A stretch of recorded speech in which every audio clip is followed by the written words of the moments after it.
Yo, welcome, and thank you for joining us today. My name is KJ, aka Black Genghis, and over to my left here is the one and only Tony's Figs. What's going on with you, dude? What's up, brother? Yeah, man, just ready for this stream, man. It's gonna be fun. We got the guys here. Well, let's go ahead. Let's bring them all in. First, let me go ahead and introduce a very good friend of ours, Ken Poe of Tony Connections, of Toy Connections. What's up? First Freudian slip of the stream. Tony Connections, Tony Connections, and Tony Genghis. Tony Genghis, Black Figs, and Delta Connections. Okay. Black Figs. We're already off the rails. Without further ado, let's put in your partner in crime, Steve Plett of DELTA-17 Toys. What's up, Steve? How's it going? Hey, how you guys doing? Pretty good, brother. Nice to see you. Yeah, I am already creating spoonerisms and aphorisms. It's great. We appreciate it. We need the fodder for later, man. Right. Yeah, man. And this, my favorite brand, 𝐸-𝐺𝐥𝐥, doing fantastic. Really great stuff. But we got to talk about this. We got to talk about your Delta-17 Figs, man. You've had a hell of a launch year, and it's been fantastic seeing this stuff up and close. I got to give a shout out to this Okami Fig right here, gifted to me by none other than Ken Poe himself. This looks fantastic. I have been playing with this as my desk tchotchke for days, and it's been great, man. So thank you very much for this. Yeah, appreciate that, man. Yeah, it's a lot of fun, man. It's a lot of fun making this stuff. It's amazing to see it actually turn out. You know, it's just incredible. So, what has been a highlight for you so far, just off the top of your head, for this year, this launch year of Delta-17? Oh, I don't know. I love just having these things in hand, you know, like quality plastic. I love plastic. I'm crazy about the O-ring style figure. That's what really turns my crank in a huge way. So to see these things come out and to see them in so well done, you know, really high quality plastic, just as good as any G.I. Joe figure from the 80s, 90s, you know. Other than our T-hook wasn't exactly made perfectly, right? It was a little bit gimpy. It's fixed on the one KJ has. That was the only one we got it right. Reach out to us. We'll mail you some new ones as long as the U.S. Customs lets me actually cross with them. They're being really weird right now. They're not letting me cross with anything right now. So it's strange. But we do have free replacements for anyone that wants to reach out to us. All right. And Ken, you've been behind the scenes. You've been like the DJ for this line this past year. What would a highlight of Delta-17 2024? Joe Fest. Because here's the thing, right? A lot of people don't realize this, but we've been working on this toy line since 2020. Some concepts have been in Steve's head before we named the toy line. Probably been in his head since 2019, just in terms of specific ideas for characters, I believe, Steve. And then when we get to Joe Fest, and it's like, look, last year in the 2023 show, we had the prototypes, and that was sort of like, we showed up and there was a lot of reactions like, I don't know what I'm looking at, but I kind of like this. And then people started to follow us. The following kind of grew. When we get there for 2024, we have the full wave, and we have the Red Okami debuting for the first time and the comic debuting for the first time. And that first wave of 12 figures only debuted like 2 months before Joe Fest. So there you go. You've got the comic as well, right? So what ended up happening was when we saw the big rush on the Friday, and Tony, you were there. You saw the rush on the Friday in the lineup. It was like, this is the culmination of everything that has been brewing since 2020. It's been 4 years in the making. And it's just like to watch that lineup just rush in and people saying, I want all 12. I want all 12. I want the Okami. And then like throughout the whole weekend, people are saying, like, I had one guy at the end, Steve, as you know, say, how much for a full case of the Red Okamis? A full case. Yeah, 50 what, of them. you know, right? And then like making the wholesale deals, like walking up to like Joel from Big Bad Toy Store, and he's like, "Hey, would you be interested in wholesale? We'll call you," right? Yeah. And just having like different stores go up and say, "Yeah, we'd like to carry your product," and it was just like everything we've been building, everything we've been speculating, hit this amazing boiling point, and we got to share it with friends like Tony, like some punk in the chat, like some non-punks in the chat. Thank Punk, you so much, Larry. Hey, Lawrence. thanks, man. And he wants to know, Lawrence wants to know, and thank you so much for the super chat. When can we expect 6-inch figures? Let's go right into it. Steve, tell us. We want to know. Tell us. Tell me. We're really messing around with the idea of putting out 2 figures in Wave 2. So no, it's not going to be Shepherd. Sorry. I know. I got him already. Yeah. We're really thinking of doing it. I've got one guy who's going to blue sky it first before we Oh, really? before we really nail it down. What we want to do is we want to take the 6-inch figure. We want to do it a little bit differently. So we're looking to, I don't want to give away too much, but we're looking to change up the way a 6-inch figure looks a little bit. Nice. So yeah, so and the articulation, I'll be talking to you guys quite a bit more in depth behind the scenes to nail down what the best form of articulations are, for abs and different, et cetera, et cetera. Yeah, no problem. I've got to give a shout out, and I will feature more of this later with the stashable gear and everything else. The awesome stands, everything fits to a T, nothing loose, nothing like trying to force something in. Definitely for adult collectors. These babies, be very careful with these, but worth it. We gotta show some love to the chat real quick before we continue on. Thank you so much for everybody joining us right now. We gotta give a shout out to Same Time Toys. Dude's at work and he's still rocking with us, man. Nice. Victor Matthews, hello. JoeFan84, what's going on? And of course, yours truly, Kim Poe, was once a fan. Now he's a collector. Now he's a creator. Wayne Farron, thanks for joining us. Keith O'Donnell, what's up, man? Shout out to Curb Stump. Keep your head up. Nonstop. Sean Jones, Delta-17. Do you guys have a battle cry? Okay, I guess it's in the comments. No. Lead on for more. Yeah. Yo, Joe. we do have a battle cry. It's called "Subscribe to Toy Connections." Subscribe to Toy Connections. 0065, thanks for joining us as well. Of course, Punk with Toys showed us some love. Gun Bunny the Legend, welcome back to the Terrordrome. Bunny in the house. Nice. The Lilith, what's up? Good morning, just passing through. Wanted to say thank you to Steve and Ken for making exciting action figures that remind me of my childhood memories of getting a new G.I. Joe. Thank you. Lilith, thank you so much for that. Thanks. And Viper Scout says hello, and thanks for everyone else rocking with us as well. Woo! That was a lot. That was a lot going on here. I literally can't put this down. What were some of the things that went on in the design process? You mentioned it's been 4 years. So how, for example, we have Shepherd, we have Okami, we have all these different figures. What would you say, which character was the biggest change from concept to toy shelf to like getting it in our hands? What changed the most? And Steve, I'll kick that to you. Yeah, I don't know if there was any. I don't know if there was any massive changes. Preacher evolved a lot from drawing to drawing till we nailed him down. He was a bit of a complex figure to me, at least, because it was kind of hard to take a guy with a retro kind of a 70s Harley Davidson jacket and combat pants, right? Like, how do you make this pop? How do you make it work, right? I'm really happy with the final outcome. And then as far as what was the hardest thing for us to tackle at all in the whole line was probably the Delta Squad's helmet. Me and Tommy, the sculptor, went back and forth for a long, long time, nailing that down. I don't know. Okami was a bit difficult. Jaguar was hard to dial in those stripes. That was pretty difficult. But Shadow Dragon was challenging too, because we've got all this crazy extra armor on him, right? We've got the front shoulder panel is glued on, the back one comes off, and then you've got forearm panels that are glued on. So that one was quite complex as well to really dial in. Mm-hmm. So one thing that you may have forgot, or that we don't talk about too often, is that Shepard, while he didn't go through a lot of sculpting and like overall design proportion changes, Steve, you recall his color scheme was completely different 4 years ago.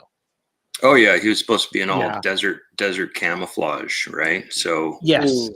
yes. I'm glad we got the scheme we got, and I was about to say that. Ken, you on the AOL you'll again? Appreciate this. That let me went through. Hold on a second, Ken. What's going on? What's going on? Cutting You're in on and out. dial-up. We're having connections. We're having connections issues a little bit. you're So on if you dial-up go again. back. We're not. I'm good. Okay. Okay. Am I good now? Yeah, you'll have Yes, to do it you're all good. over Okay. again I because you're think like I think my kid may be playing Ah. games down.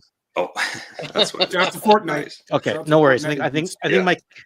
I think my kid is gaming downstairs, so it might be affecting my connection a little bit. A little And bit. okay, so 𝐸-𝐨𝐥𝐸 actually went through another radical change in colors because KJ, you'll appreciate this, and some people already know this, but that red 𝐸-𝐨𝐸 Elite Sentry color scheme you have, KJ, that was the original 𝐸-𝐸 scheme.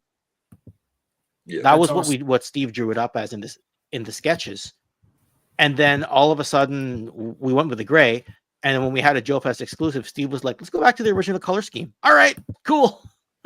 yeah, it was good fun. Yeah, there was a lot of changes that yeah. we made when it came to colors because we wanted some uniformity, right? We wanted these guys to seem like they're on a team, not just a bunch of miscellaneous dudes coming at you, right? So Right, it's been done. yeah. So I mean, we have some pop here and there. Leo's kind of different, Kestrel's a bit different, but for the most part, the good guys are green, the bad guys are black, gray, and red. And that's how it'll remain for most of the core as we move forward. So Yeah, but it's all been amazing stuff here. It really has. And just going with like the namesake, the Delta Squad here. You guys had to really land on something that is its own aesthetic. So what was part of the back and forth? Did you feel like, oh wait, this is too RoboCop, this is too Joe? Like what was the key visual component where you're like, okay, this is Delta-17, this is Delta Squad, this is 1/18 scale redefined for the independent market? Like what was that moment where you're like, okay, we got our signature?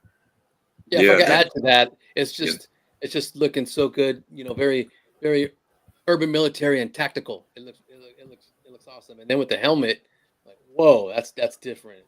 So yeah, appreciate it, man. Yeah, that's a really great question. It's hard to that's one of the hardest things as a designer is to where you can say, okay, this is mine. Because if you look, I mean, G.I. Joe, they put out 500 different figures from the 80s to the 90s. They've done pretty much everything. And then you look at all the skins of all of the video games, and you look at Pinterest, you look at, ArtStation, pretty much everything's been done. How can you ever say that anything is really mine, that this is dialed in, that this is ours?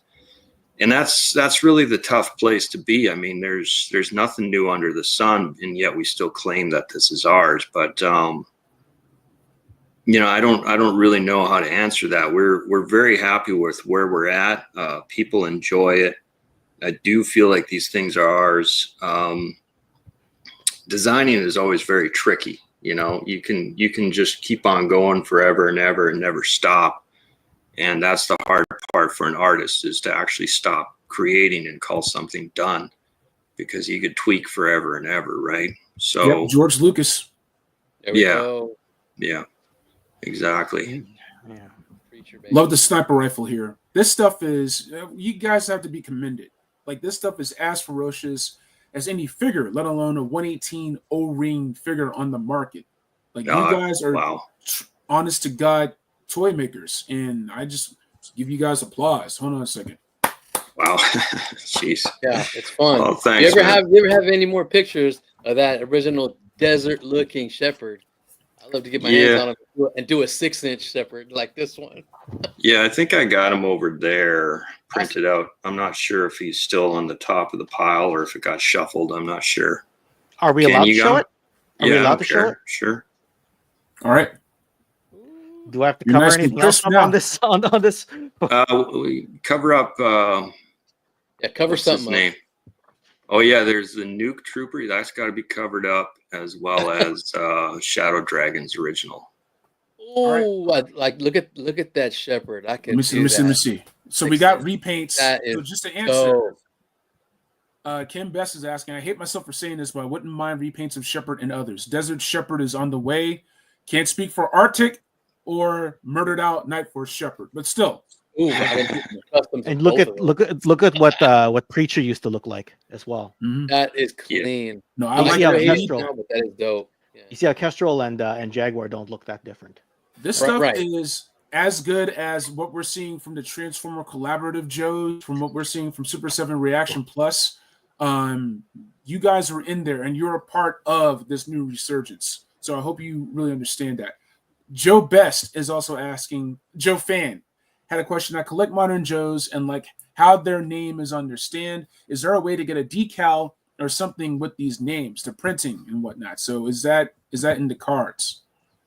Well, we certainly don't want to get into like super, custom stand per each guy. I don't know if you could fit a decal onto the stand. I mean, the Delta name takes up a good portion of the bottom here, and that's where all your space is, right? Yeah. So I don't think it's really possible. What I did want to do was make a special stand for Retrograd and a special one for Dark Shadows, but we ran out of time, and we were just, at the end of the day, it's mostly just me here doing most of the stuff, and then a handful of sculptors that we hire. And so, we run out of time a lot of times when the deadlines are coming in. It's just like, hey, we got to press go. And it's like, I've got everything on pause. I'm like, not yet. We got to dial it more. And it's like, no, it's like now or never. You're going to miss your window, dude. So we got to let things go at some point. Okay. But yeah, thanks for the kind words, man. We're trying our best. Like, my goal is to make things as good as the original era line. Hopefully better, or just not do it at all. Like, there's no point coming up to the table if you can't, that's just my goal. I really, really want to put out the best toys that we possibly can. Otherwise, we're not going to put them out. All right. Some more select choices from the chat. Ken Best, we already covered that, but Commander Curbstomp is all in. Can't wait for weapon and accessory packs. And I second that. Giraffe wants to know, no neon pink and turquoise color schemes yet? No stuff yet? Are we in the Deke years? Are we in the 92, 93, 94 years? No jumping yet. No Space Force, no Cobra Law, no, I don't know. We might do Ninja Force. We might do a neon. I like Cobra Law. I like Cobra Law. Sorry. No. Lilith is also asking, hope this doesn't come across as being disrespectful. D-17 doesn't look like G.I. Joe. If you look through any military uniform books, especially if history, there's so much you can do and draw upon. I'm going to add to that. Are there influences, right? There seems to be like a very Cold War, Red Heat influence, but are you like pulling in? You can pull in from different eras. You can pull in from different genres, but like, is there anything where, like with G.I. Joe, they were very influenced. You can see what the Mad Max years were. You can see what like the Predator Commando jungle years were, right? And so on and so forth. So were there like eras or sagas that you were looking at for Delta-17? I mostly study just pure, like just straight modern military stuff, right? So I'll go on a tangent and just study whatever, the NZSAS for like 2 or 3 days straight. And I'll be like, dang, I want to do that. And then I'll get into the Swedish modern army, and just go on maybe a full week of studying the Swedes, and then jump over to the Norwegians and the Finns and how they cross-train and all this stuff. And it's like, most of my influences come from modern military. And then I know that people, we're selling a toy at the end of the day. So I know I got to add toys in here. So that's why we've got robots coming out. I'm not much of I loved robots as a kid, but in my pure, my Puritan kind of military mindset, they don't really fit in. But it's like, well, we gotta kind of amp this up. We gotta make this exciting, like, from a kid's point of view, right? So little tanks and little ninjas and stuff like that, they have to be added in. I mean, this is still very, very toyetic, right? This is like, Especially, it's crazy how you can go crazy with the villains. You know what I mean? With the villains, you have a little bit more freedom in your own mind, I think. It's like, oh, these are the villains are going to fight. I got to make them a little bit crazier. They can be tactical, but they got to be a little bit of a sci-fi, a little bit of fantasy, a little bit of stuff like that in there to make it different, make it cool. Yeah. It's bizarre. Yeah, like as I'm making wave 2 for the good guys, I'm sort of starting to branch out a bit. It's tempting to branch out in the same way that you would with the villains, and it's like always like, no, can't do it, right? Right. You always got to have your, I don't know, corn-fed kind of a, football kind of guy, as opposed to, on the bad guy's side, it's all grape soda and donuts and punk rock and everything, right? So it's bizarre. That's the official beverage of 118 Villains. Is grape soda. They get hammered off of it, apparently.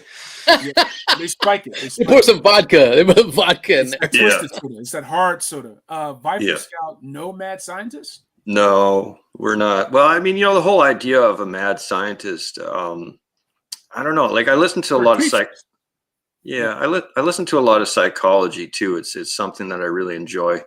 And they tend to say that the idea of someone being insane and yet completely highly intellectual is probably contradictory in terms, because insanity tends to unravel your intellect as you go. So therefore, anyways, I'll shut up. I'm gonna get down some Jordan Peterson rabbit hole here, but I don't know. There's a bunch of things that we want to. A lot of us children of the 80s, we want to see this stuff, but in some ways I want to not go there. Like when it comes to, the battle cry, like, yo, Joe, I'm not sure if I want Delta-17 to have a battle cry, because it's not really realistic in modern military, right? Who does that? Yeah. So, and if it was a battle cry, it'd probably be some expletive, like it'd be something SEAL Team 6 would say or something. Yeah, there's an overused battle cry that's meant to be kind of like cheesy, but then there's also like the more inspirational ones. Like you look at Battlestar Galactica, when Edward James Olmos would say, "So say we all," and everyone would repeat, "So say we all," at the end of a speech or something like that, right? Or like something a bit more religious, like Game of Thrones at the end, when somebody dies, they say, "And now his watch has ended if he's part of the Night's Watch," or something like that. This is the way. This is the way, right? That's actually probably an even better one, right? Where it's something that just fits in kind of naturally and doesn't feel shoehorned in.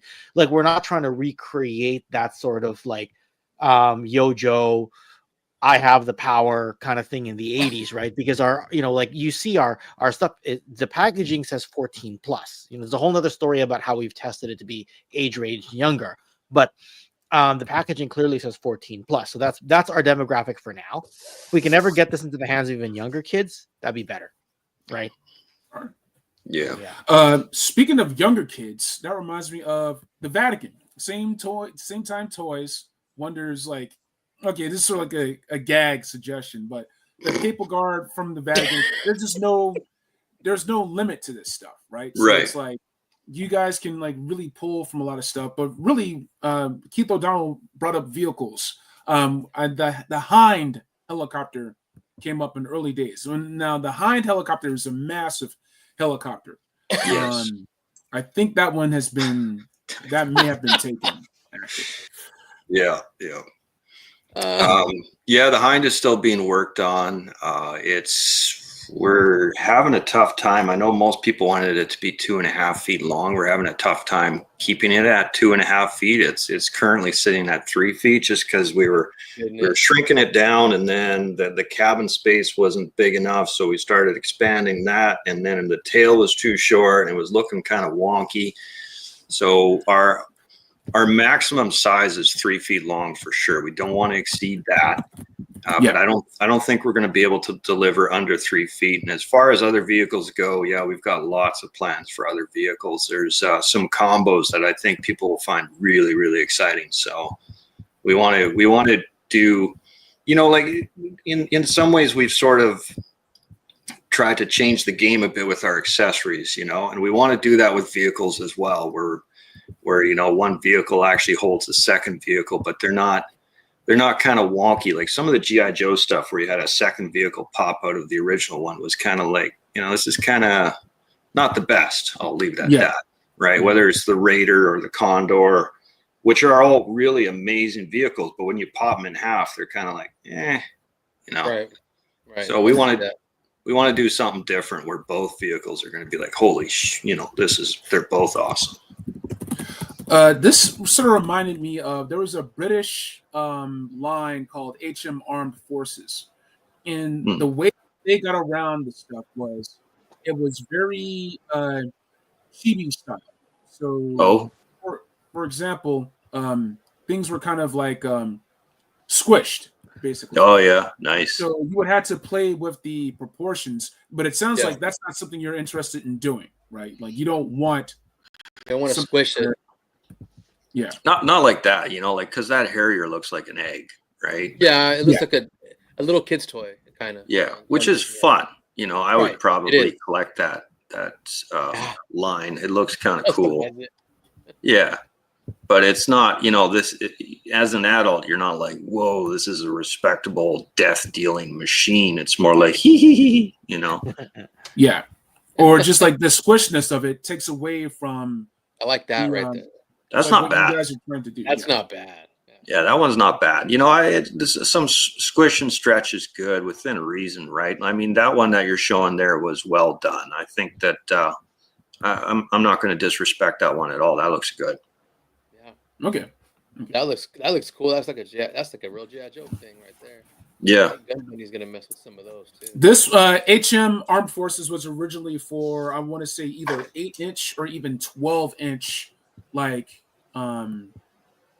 Action Man type figures. So it was meant for bigger figures, basically. Oh, okay, nice. Yeah, there it is right there, Ken. With all his flocked hair.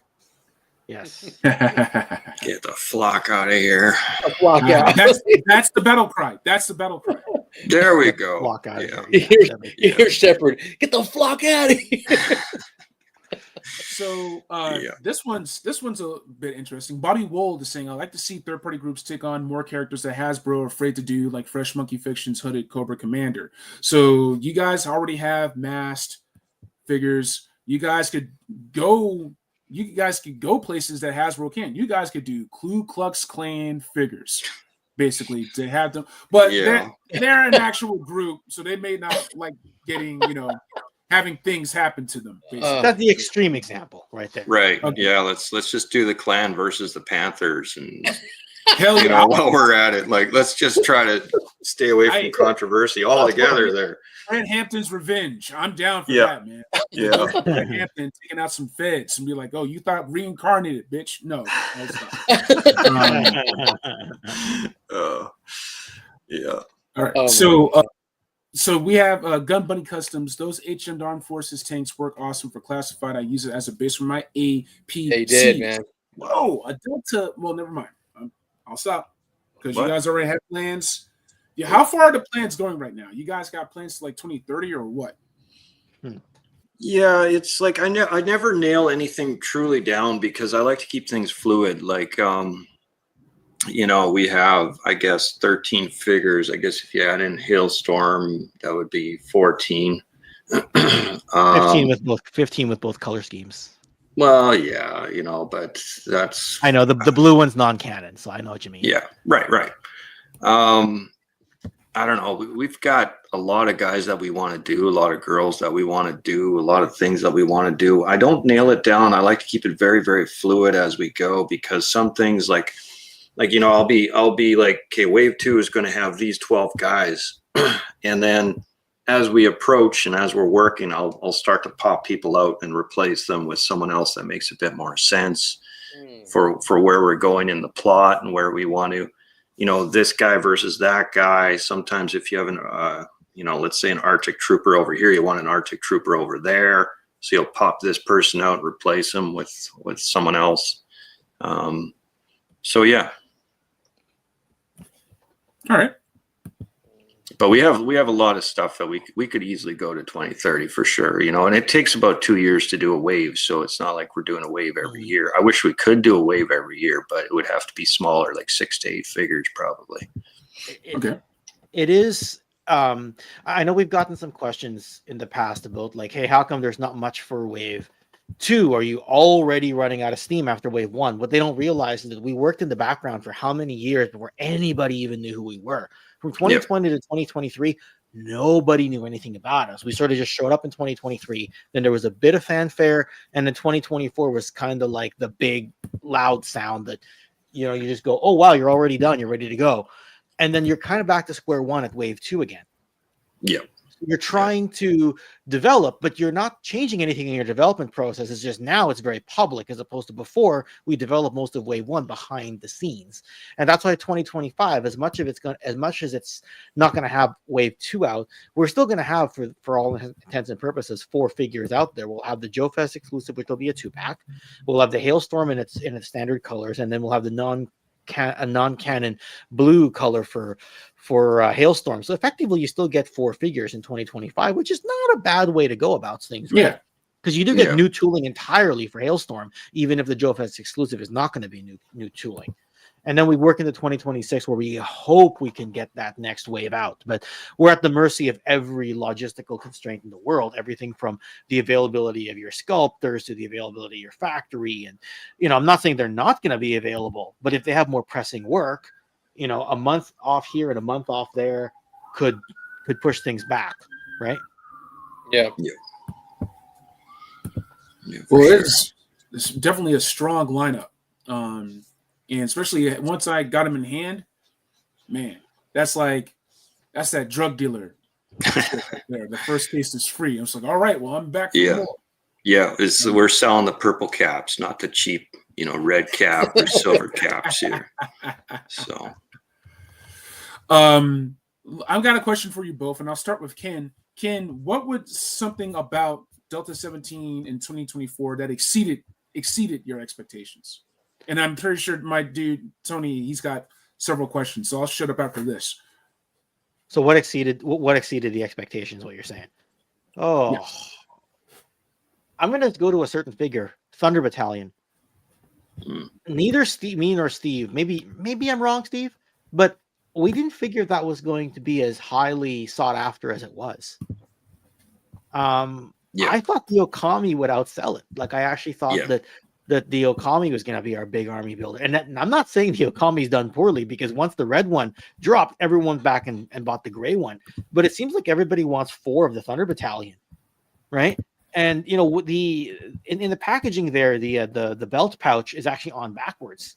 So right out of the gate, we're like, well, there's one mess up already right away. Oh, I see what you're saying. Already messed up. Yeah, right? But then everybody bought them. And then they threw the mask on. They put his gear on, and they're like, "This is it. This is our Spetsnaz trooper." And that just blew my mind that was actually the strongest one. And I'm not saying it wasn't a strong figure. I just didn't have it ranked number 1. But I see what everybody likes about it. So that exceeded gray, period. Yeah. So this is Joy Toy level, like the details, yes, like all the stitching, the pops of red, the mask.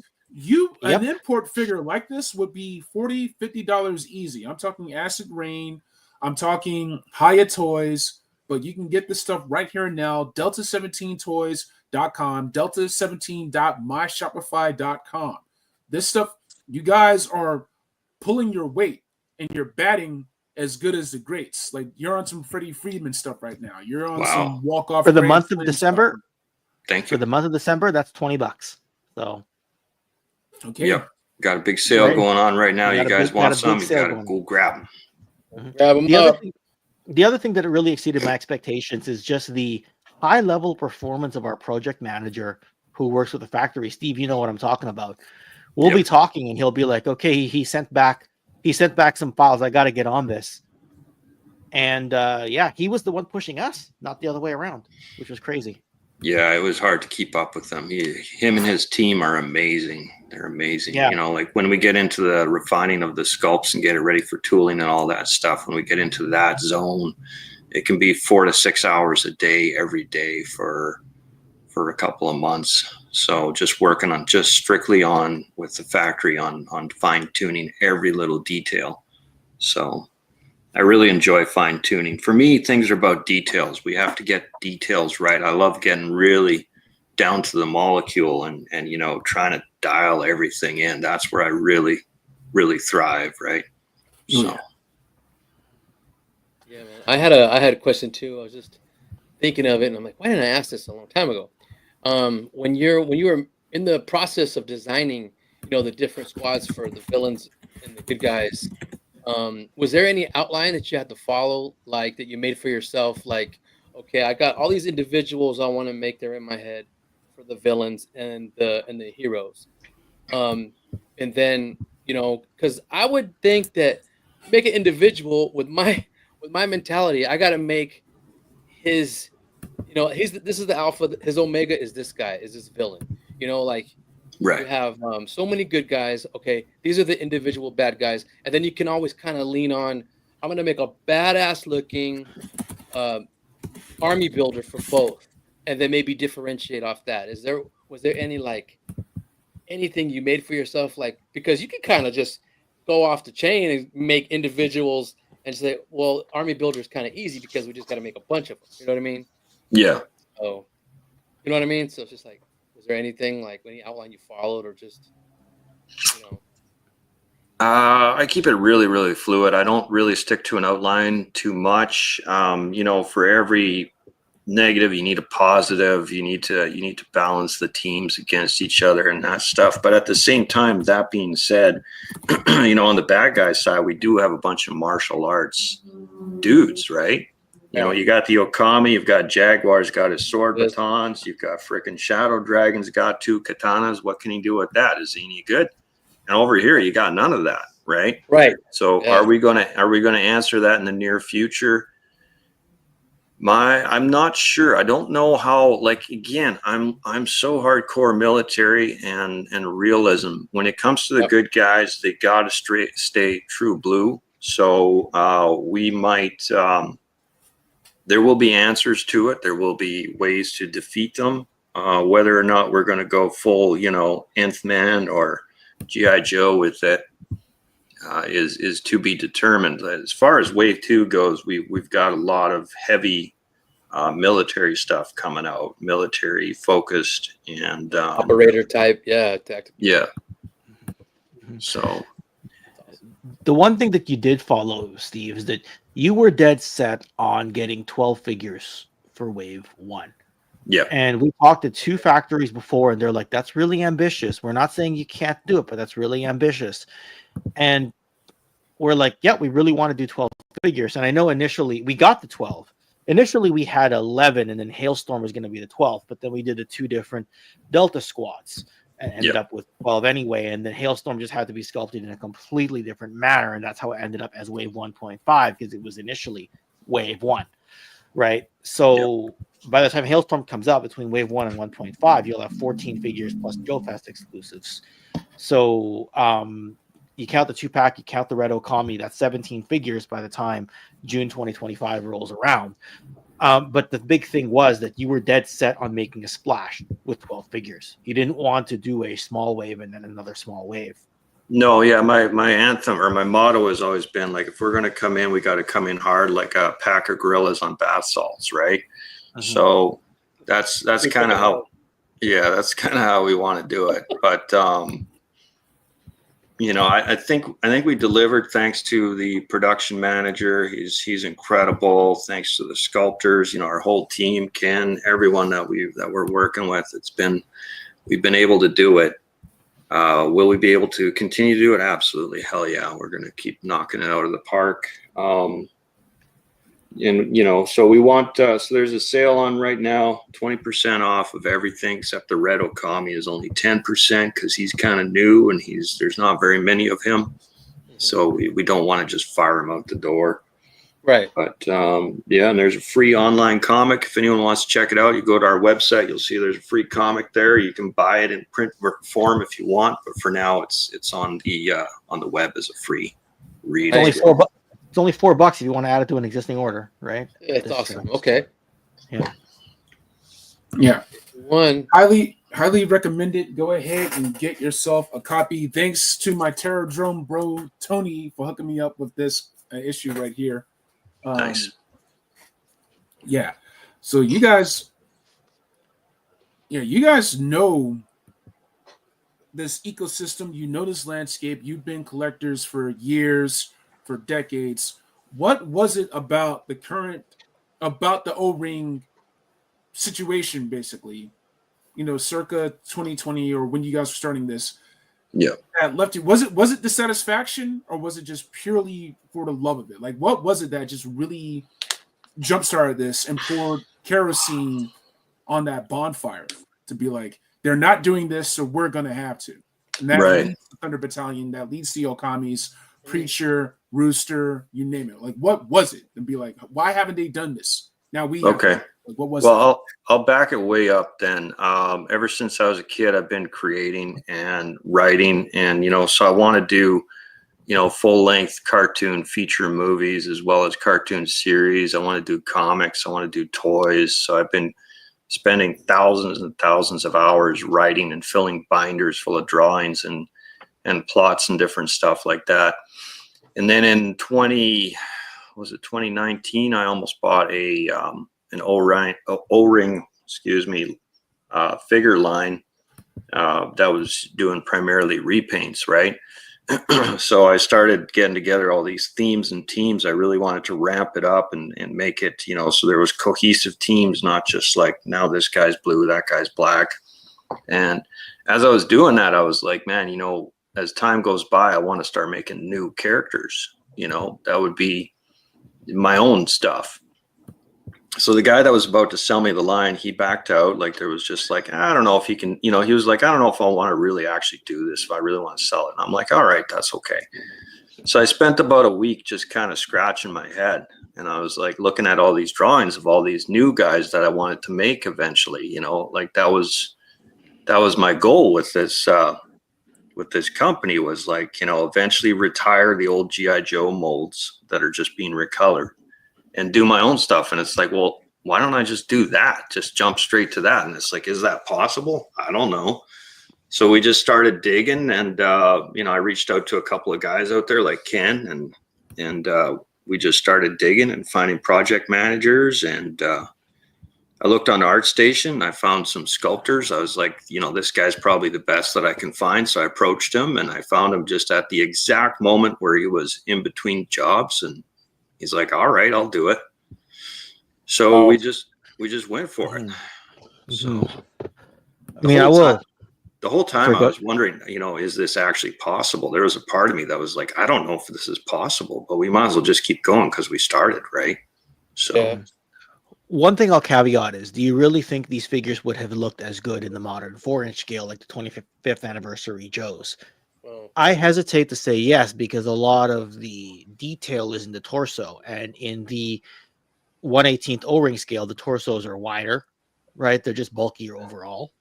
And I think that they just would not have looked as good in that 25th anniversary 4-inch modern G.I. Joe style compared to O-ring. Now, the point of going to that scale is to get a little extra in the way of articulation. We've already added the swivel wrist, so we've covered part of that, right? So I understand that, like, it is retro articulation, retro technology. I like to call it retro plus because it has the wrists, which is probably the biggest miss in that retro technology, if you can even call it a miss. I mean, it was the best technology they had back then. Is it really a miss? No, right? But we've just, that little level of detail gives it that modern feel with the retro passion involved, if that makes sense.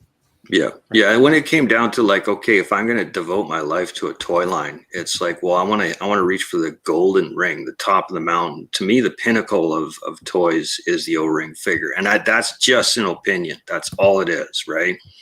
So if I was going to put countless hours into it, that's where I would throw my anchor for sure. Yes. I know most of the big money right now is going into 6-inch. So that's where most of the people really are. I don't know if it'll stay there as time goes by because it's kind of hard. You know, like we're all excited about the Dragonfly and the Rattler, but in all reality, they're huge. World building, room. Yeah. Yes. Once we fire out the Hind, the MRZR, and all that, you'll see the world we're trying to build. And Hailstorm is part of that too. Yeah. Right? Yeah. Yeah. And the star of the real star of my show, my overweight Snoopy. Agent Snoop, Giraffe. My wife bought him as a gift for me back in 2011. I'm like, what did you do? Did you grab the most stuffed one off the shelf? Right? And she's like, isn't that the point of it? I'm like, and he's been a gag ever since. He's just been kind of you know, Nice. he just sits behind me on streams all the time, and it's just like, what's with the overweight Snoopy? I'm just like, that's the point. That is the point. So, yeah. Too many trips to the buffet. There you go. Too much dog food you've been feeding him, Ken. Yeah.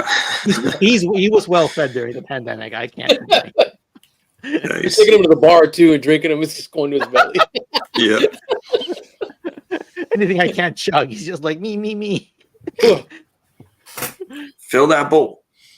That's a lot. Just letting you know, I was with him at Joe Fest. We were drinking. Yeah, we were. I was drinking with both these fools. It sounds like I missed the best Joe Fest in the world. Oh my god! But each one gets better. Each one gets better. Yeah, you coming next year? You gotta come next year, man. On it, man. I'm trying. I usually go to San Diego Comic-Con and I get bankrupt in San Diego. I have to show off my pride and joy. These guys have already seen it before.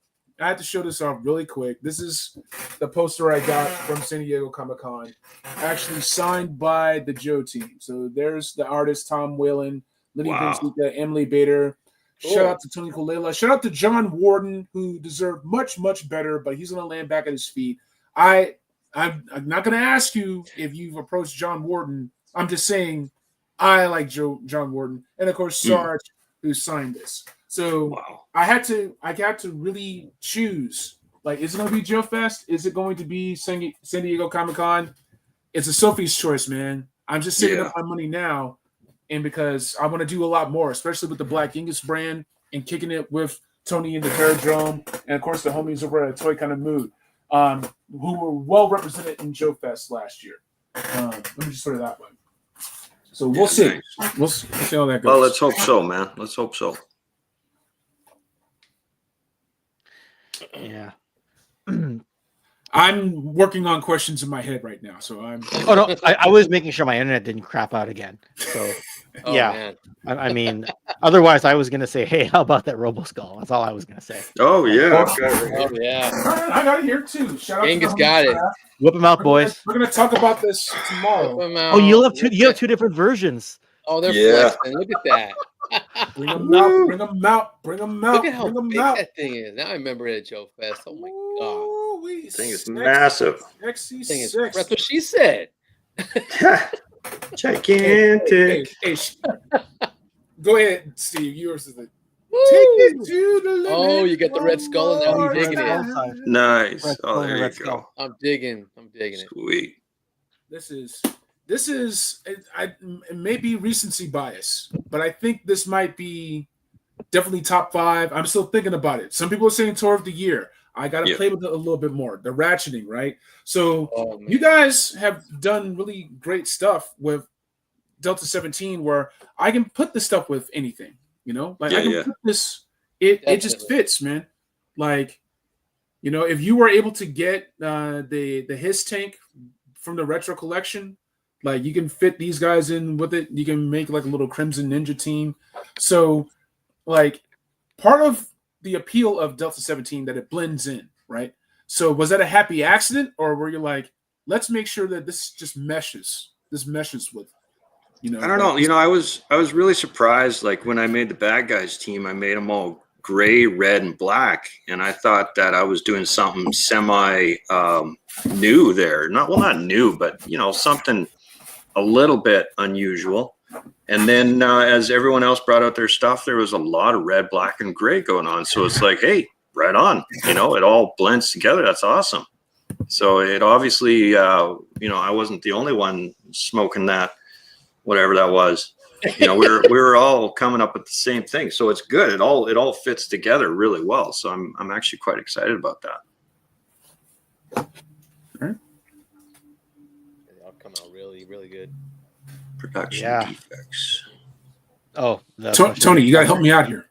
Oh man, I'm just after seeing that, you know, the sheet with the different the paint options, just going around in my head, getting fodder to make some more 6-inch to show these guys. Yeah. It's fun to make, man. When I see you guys' designs, I'm like, wait a minute, what I got on my fodder, I can. That's what happened with Shepherd. I'm like, oh my god, I can make these guys bigger. You know what I mean? And let me just say, Tony's one of the best, man. You got the side by side, right? I just want to show you side by side real quick. Oh, the baby Shepherd and Daddy Shepherd. Yeah, Shepherd Nice. and Shepherd Jr. Wow. Yeah, that's amazing, man. That looks wild. Look, I know I'm showing them to you before, but I'm just like, damn, I got to get some more. I got to start making some more for these guys. And the gridiron weapons just set them off because I have that nice shotgun that he's got behind him too. I didn't have it on his backpack yet, but yeah, man, I got lucky that I was able to match, you know, holster for holster, and you know the shells on his leg came. I really wanted to do that because that was just awesome what you did. That is excellent, man. With the shells and with Flint's bandoliers, that's all I had to do was paint them up and they matched this guy. Yeah, that looks wild, man. I love your iteration of that. That's crazy. I think, did you see Ray Murphy? Ray Murphy did Rooster. Yes, he did. Oh yeah, yeah. Oh my goodness. So wild. I mean, I'm gonna guess that everyone in the chat wants a 6-inch figure from us. I'm just gonna go ahead and guess. You know, one of those things that we're always going to be largely grounded in the 1/18th scale. By the time a 6-inch figure comes out, a lot of these other toy lines are going to be so far ahead of us. We're not trying to catch anyone, right? Right. But so many of these lines are going to have so many waves out there already. But it'd be cool just to give it a shot and be like, hey, throw this out there. What do you think? Right. But we're always going to be grounded in 1/18, I think, because that's where we're going to build our world. There you go. There's Ray's Rooster. And I think you guys met Ray at Joe Fest too. He came with his brother. We did, yeah. I kept mixing up which brother was which, but yes. Yeah, if we do, they are twins, right? No, Ray's the younger one. Are we gonna get stickers and decals? Like he had to make his own. I'm like, man, you guys had the logos are great, the designs are great. Can we get patches? Can we get stickers? Man, the logo design. You guys rocked. You guys rock. Those logos are excellent, man. They're amazing. Thanks, dude. They look serious. They look like a real operator can be wearing. You know what I mean? It's like those are awesome. Yeah, appreciate that, man. Yeah, I mean we've got patches and decals right now. Yeah. You know, so we've got the tactical green and then the blues, and then we've got a couple of decals. Problem is right now the U.S. Customs is being really weird. Like I used to be able to cross over with some forms, and then they told me to switch over to a different form, and now they're telling me just nothing at all unless I use the ACE system, which is basically a system of self-brokering. So there can be some big fees with that. So it's kind of like every time I'm going to cross over, I'm going to be losing money. So normally I say, you know, reach out to me, contact@delta17toys.com. I'll sell you a patch for $5. A decal's like $1 or whatever. You know, we've got posters, but it's getting weird. You know, I don't even know if I can cross over with replacement T-hooks now. I'm going to try tomorrow and we'll see what happens. But, oh wait, the good news is actually I will be able to cross over with this stuff because this is all made in North America. So that's right. Forgot about that. But we are. You were talking about decals, like with the hailstorm. There'll be two decals, decal sheets, right? Yeah. So Okay. Some extra bigger stuff down there if you want to put it on like a Stinger or whatever you want to do. Oh, you know, it's just the smaller stuff right up here that will fit on the hailstorm. Right. Okay. So the rest of this is all extra, and then you can do whatever names and numbers you want to do. Excellent. But yeah, as far as the 6-inch line goes, like if we are going to do it, we're going to probably do that. Nice. Okay. And we're gonna try to change them up a little bit. I'm not gonna explain what that means. If it does happen, you'll see it. You'll notice, like, oh, that's different. You know, so we'll leave it at that. Tantalizing. Correct me if I'm wrong.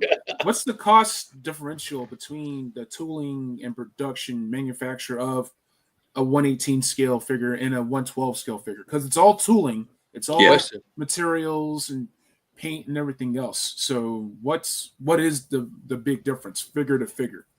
Well, we're about to find out. Like, we're not really typical when it comes to what tooling should cost for a 3 3/4 inch figure, because we go so hard in the paint with the accessories, right? So we do a lot of accessories, and so we end up using quite a few more blocks than most other people would, I would suppose.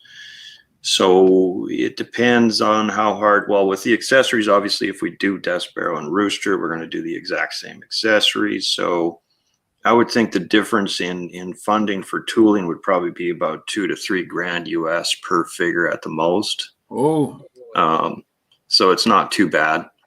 And then you charge a little more per figure times however many units, so you make it up very quickly, right? Yeah. And this is we'll see what happens.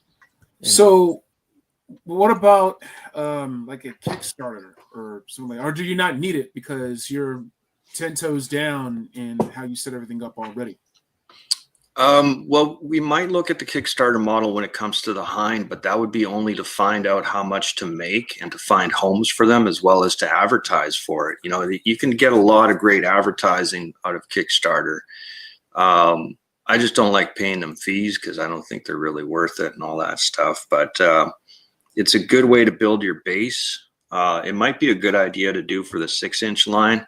The only thing that I don't want to do with Kickstarter that is make people wait a long time. You know, the only way we would do Kickstarter is if we have everything lined up. Like, sculpting is done, tooling is done. Now we just want to, see how many of these to make. So we'll take in money, so that way the waiting period is really shortened down.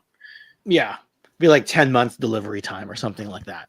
Yeah. Right? So like do the Kickstarter for whatever, a month or a month and a half, and then within 10 months it's either at the fulfillment center waiting to be delivered, or it's already delivered, one or the other.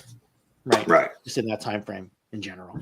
So yeah, exactly. Is there a bunch of cons in Canada, or not too much? No, I mean, well, it's toy conventions, mostly comic conventions, and then you get some weird little toy shows. But like Canada is a freaking huge country, but we're mostly lined up along the border because everything north of that is really, really cold, right? Yeah. So 90% of Canada, of the Canadian population, lives within the first 100 miles of the border, right? So the rest are all just the crazy Canucks that, like the cold. Yeah. So. There are some really good toy shows in my area, but I find that like you get that one Delta-17 fan who comes along, he buys 6 figures, another guy comes in, buys 4, and then that's it. And I'll tell Steve, I sold 10 figures the whole day, but it's just 2 buyers. You know what I mean? Yeah. No, and then the rest of the stuff I'm selling is other vintage stuff. And I'm just like, I don't know whether I should still keep bringing these, Steve. But I mean, when the market picks up, you want to be right there, right? Right. So, yeah. Canadians are really, really weird. They're I love Canada. I love Canadians, whatever. I'm not trying to piss anyone off, but they're not at the forefront. Yeah, they're not at the forefront of what's hot and what's not and all that stuff. So it's all the US. When they get there, we'll be waiting. Let's put it that way. Right. Yeah, exactly. US friends have all the stuff. Yeah. We're here. We're in the country. Half of you could drive to get it from one of us. I know. So bizarre. But like the toy conventions that we have out here is mostly just used toys, right? Okay. You won't have a vendor setting up with brand new stuff, and if you do, people will be like looking at you like, "What are you doing here?" Yeah, for clearance, right? So, for example, like Mythic Legion stuff does not sell well at conventions here, which you'd think it would. And I think I ended up getting a very rare one for like 85 Canadian, and that's supposed to be like 300 on the aftermarket. Like I couldn't move it. I walked over. I'm like, "Are you joking?" right? I just picked it up. I'm like, this is a convention exclusive, right? But it's just the kinds of things that happens. They'll catch up. They just need time because they've already shifted from where they were 5 years ago. Things have already shifted a little. We're just waiting for that second shift, right? And then they'll catch up. Yeah, the clutch is slipping or something, but yeah, sorry. Awesome. Man. Yeah. So, all right. Questions from the chat. Mm-hmm. Johnny Reno, aka Cage's Customs, friend of the show, asks 12-inch Delta-17 figures. Never. Okay. Why so huge, Johnny? Yes, yeah, we're not gonna do that. That's shampoo bottles. Yeah. Nice. Okay, that I'd be down for, man. That'd be cool. Can you imagine? Shepherd's head off. Yeah. Conditioner for the mohawk, body wash. 𝐜-𝐨𝐥𝐥𝐞𝐜 asks, were production defects to vintage Joe's broken crotch, thumbs, cracked elbows top of mind when designing the figs? Yes. Or is that a foregone conclusion with 40 years of aging plastic? No, that was always on my mind. I mean, you want to avoid that at all costs. I don't know if there's anything you can do to avoid cracked elbows. So far, I haven't seen one. I think I've seen one out of like the hundreds that we've looked at and the thousands that we've sold. So yeah, I've seen one as well. Man. Okay. And then, with the rotating wrists, we gave them PVC hands, which is it's a 90 degrees. So it's almost as hard as ABS, but there's more give to it. It's not going to break. It will stretch slightly. And then as far as crotches go, we think they'll be okay. We were thinking of thickening them up, but it's like, well, nah, then you just get into weird stuff with mobility and it takes a lot to thicken up my crotch. Thicken up that crotch.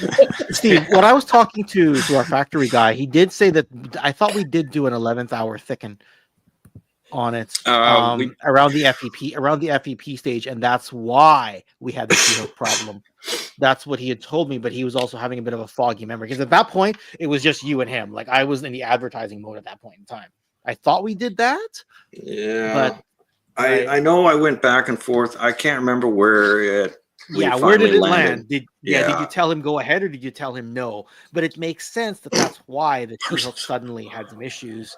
Or the factory could have just said, "Oh, these T-hooks are just as good as the other ones," and they just ordered bigger ones. I don't know. I don't remember. Right? Well, no, we had custom designed our own T-hook and we cast it ourselves, right? So they're not sourcing these from anywhere else. We had those. You're right. Yeah. We apparently own the T-hook design, don't we? Nice. Yeah. So we apparently own that. You're right. Yeah.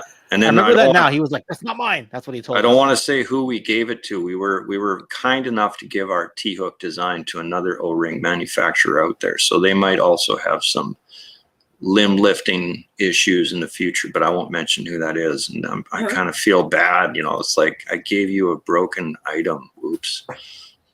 I mean, it's not broken, but it's not fully 100% functional. Yeah. Room for growth. Yeah. That's pretty good. At least it jokes. So much fun. Switched on the Okami. So Thanks, man. Couple more questions, and then I'm going to hand it off to my brother from another Terrordrome. ETA for the MI24. For the Mi-24D model, I'm not going to put an ETA on it because we want to really, if it can't be so dialed that it blows your mind, we don't want to make it, right? We just don't want to make it. So I will push it back to 2035 if need be until we have that thing dialed. But I don't think we'll get there, obviously. We really want to do it really, really well done. So everything functions well, nothing breaks, and it really answers this heart's cry that we've all had since we were kids the first time we saw it, and just like, what is that thing? I must have it. It's such an odd bird, but it's beautiful in all of its ugliness. It's probably the ugliest thing you've ever seen, and that's what makes it so attractive. Yeah. It really looks like a death machine. Yeah, I remember collecting G.I. Joe special missions with the October Guard. I'm like, what is that? And then Red Dawn. Yeah. Oh my God. Soviet. When we started the project, we thought we could be done a lot earlier. Then you get in and you get into the sculpting, and it's just like, yeah, that's not happening. But Steve, good progress has been made. There's just a very long way to go after. Well, it's a very complicated thing as well. I mean, you have just for the wheel articulation for the rear wheels, you have two different panels that unfold, and they unfold in the opposite manners, like, you know, like that. And so we want it to somehow unfold in such a way naturally as you're pulling the wheels down instead of having to pop it up, you know. Anyways, on and on. We want it to have a lot of different features and to be really, really well thought out and well designed. And so the more stipulations that we add to it, the harder it gets, the more it pushes the schedule back. What the heck is that? Oh, right, for Rambo. It's an S62. Yeah, Red Scorpion. That's the Rambo one. Yeah. Yeah, Rambo one. Okay, yeah. All right, enough of that. All right, I'm gonna give a shout out to another YouTuber. But Same Time Toys have brought up. Did you guys see G.I. Joe Berg's play motion with the 17? Yeah, totally bailing out the Joes. Absolutely epic. I was trying to find it. The closest I could find was them unboxing the red Okami. So that was a while ago. Spoon Killer did those portions. So if you look on Spoon Killer Actual on YouTube, you'll find his contributions to the Joburg stuff. So he did all the Delta portions. Oh, nice. Okay. Yeah, he's brilliant with the way he did his stuff. It's such a hoot. When you search Spoon Killer, you're gonna find some weird stuff. Spoon Killer _ Actual.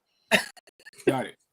All right, let me see here. I think this is it. Okay, there we go. Yeah, that one's fun too. Oh, I gotta. He uses the audio from the Megamind movie. Oh, really? Yeah.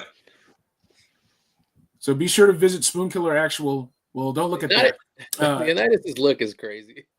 Yeah, he's fun. The design is very inspired. Yeah. Oh, thanks, man. Reminds me of that dude in 13 Hours. It was in shorts. The Tonto. Oh, yeah. Okay, so just for fair warning, 13 Hours is basically what it's the pinnacle of what we sort of base Delta-17 off of. That's awesome. So yeah, I love it. That's I love that where, damn movie. where we're going. 13 Hours is it's great, horrible. I know what happened and all the politics behind it and all that bullshit. But man, that movie was crazy good. Shout out to the homie Gaz for joining us as well. Hey, shout Gaz. out to Damon Knight. Guys, Damon. The chat has been showing a lot of love, a lot of activity. Thank you all so very much. Wraith. Wraith, what's up, man? Yeah. Don't make me bring the hammer down. Hey, I'm gonna stir up some shit, man. It's time. What do you guys say about this reaction plus? Like, what's up? These are the other kids on the block. These are the doppelgangers. These are the guys from Shelbyville that are riding their skateboard down Springfield that look a hell of a lot like Bart Simpson, but not really. Right. So what's the need to reaction plus? What do you think of this? I don't know if I can give I don't know if I can give my opinion on them because I mean I'm sort of biased, dude. I got just a wee bit of bias going on here. Well, that's right. I can give my opinion because I have CoverGirl, and CoverGirl looks hideous compared to the work that you did on Delta-17 with the I'm pulling it up here. Death Sparrow. Death Sparrow looks fantastic compared to. Thank you. In fact, let me go ahead and pull this up real quick. So I'm going to show off Death Sparrow, and then I'm going to show CoverGirl from Reaction Plus. I am not a member of Delta-17 Toys. I'm not a paid employee. This is my own personal opinion. All right. So these guys can get into trouble. So here's Death Sparrow. All right. Very lovely, down to the minute details. Like, it's really fantastic, and you should feel very proud of how this figure turned out. Yeah. All the black with the awesome, the gear, the brown gear, dude. Just freaking, it pops. All right. And then, go ahead, Tony. Makes me want to make them, the 6-inch. Like, whoa. And here's CoverGirl. Right? Now, be nice. Be nice. All right. Yeah. You can go with this, or you can go with that. I think I'll go with this because this is where it's at. She's a sassy chick too. Look at her. Yeah. You have the whites. You even painted the whites of her eyes, right? Versus these beady little eyes. So I'm gonna be nice. All right. But once again, go into this. You got these Hangs out with Dana. lips. Yeah. And Tony, Steve, Steve, you weren't even fully happy with Death Sparrow's final design. You were just like, it's as good as it's gonna get today. Screw it, let's go. Well, yeah, we ran out of time. Otherwise, I would have tweaked it a little bit more. Yeah, you know. In what ways? Nah, I don't want to go there because then you point out stuff that people haven't seen before, and they're like, "Oh, damn, she is." Hold on a minute. Hold on. Yeah. You know. So no, I'm pretty happy with her overall. I think she's one of our strongest figures for sure. But when it comes down to it, like there's minute things that I would love to just change by 0.02 millimeters. You know, just that's how anal I get. I really, really enjoy trying to make the best form of the art as possible. As far as, the Reaction Plus stuff goes, I will sit that conversation out. I think they could have done better, but I know that people are very excited, and I think that that's awesome. It's rising tide and floating boats and all that BS. So yeah, I'm just joking. I was trying to be funny. Hence why you said it so haphazardly. Rising tides and floating boats. You didn't even say the whole line. You're just like, yeah, that line over there. Yeah. When it comes to Reaction Plus, my thought is that CoverGirl, we've never had a blonde CoverGirl. Okay, I'll take it. If I do a BBTS order at some point, I'd like to get the two Crimson Twins in these suits because you've never had that before. It's more about filling the gap and filling the look. So what do I hope for is that Reaction Plus with the G.I. Joe license absolutely brings O-Ring back in so many millions of ways that they make billions so that we can make millions, if that makes sense. Yeah, sure. Like, I want them to succeed so people go and say, okay, what else is out there? Oh, I think I like this more. It's indie, but I like it more. Sure, I'll catch the fumes of G.I. Joe on that front as long as we can grow. Well, I just find it a little bit odd because the bats that they made was incredible. I thought they did a really good job on the bats. And then if you take the Cobra Commander and you turn him around and you look at his back side, there's not one crease in his fabric at all. So he has been steam dried perfectly. So cleaned. Yeah, it's just strange, put a couple of creases in or something like that. But thank you, Lilith. Appreciate that. But thank you. Did an amazing job. And that Death Sparrow that's on my list as well, especially with this. When does the sale end at Shopify? December 31st, I think. We wanted to do an extended thing, just get a whole bunch of stuff out the door. I mean, when we made our figures, we made a healthy amount. So, if the apocalypse comes and everybody needs figures to defend themselves somehow or eat or something, we'll be okay. I seen the boxes at Joe Fest. Yep. Yes. Yep. Oh, that's right, Tony. You saw the box when we had them all piled up. I saw them all setting up. Right? Like you saw them when we were partway through setting up. This is a wall behind. Hey, Pains, how are you? Hey, yeah. Yeah, there's more and more everywhere. All right, man. Well, we're gonna try to offload them out. We're in the Terrordrome now, so this is where this stuff lives. Nice. So once again, we have the Reaction Plus, but we still have the Reaction, the 5 points of articulation. Is there any chance that we could see retro style Delta-17 the same way that Grindstone Toys has been doing, like really retro style? Because I gotta feel like that's gotta be easier to manufacture. You mean 5 POA? Yeah. Is Grindstone doing 5 POA? You're talking about who is doing like the retro style? Yeah, Operation Longbow, isn't that? Because I thought Grindstone was also doing like the retro style for Skeletron, right? No, I mean that's all O-ring. No one's I was gonna doing say 5 that's POA. O-ring. I don't think they're doing 5 POA. Yeah. No. Okay. Yeah, the only guys Action Force did 5 POA, and we'll never darken that doorway. That's fine. Yeah. Yeah, because but the reason they did that was because of the Palatoy being 5 POA. That's why they did it that way, right? Like that made sense for their audience. Oh, yeah. Right. Yeah. We don't have that natural tie-in to the 5 POA Palatoy synergy, if that makes sense. So there wasn't really a point, right? You know. Okay. So yeah. Plus they brought in a 5 POA guy in Stan Solo to kind of champion that, and yeah. So. Yeah, it made sense for them. We won't bother with that, you know. And as far as Wave 2 goes, we're all heading to the deep north for Wave 2 will be the focus. So we're going to go some frosty you whites. said it. You said it. Oh, some frosties. You said There it. we Everyone's go. been wondering. Yeah. They've been asking well. me. I'm like, I don't know. Some Arctic guys, huh? Yep. Woo! Bundle up. You heard it. If I had to choose a celebrity to be in Delta-17, first of all, if I hate celebrities, most of them are really dirty in real life and should be thrown in prison. I don't know. Brett the Hitman. Yeah. Maybe Roddy Piper, but he's gone now. I don't. Rest in peace, Roddy Piper. Huh? Oh yeah, sorry, I didn't hear you. I don't know. It's a great question. Somebody who's authentic, you know, like who's a patriot. First of all, Vince Vaughn, you know, Yeah. Mel Gibson. So we do think that getting that would Older kind of guy. help bring awareness to the line, right? You know, bringing somebody in there who everyone recognizes, because there's a natural synergy with that, like we talked about actually of course, a minute ago with Sergeant Slaughter.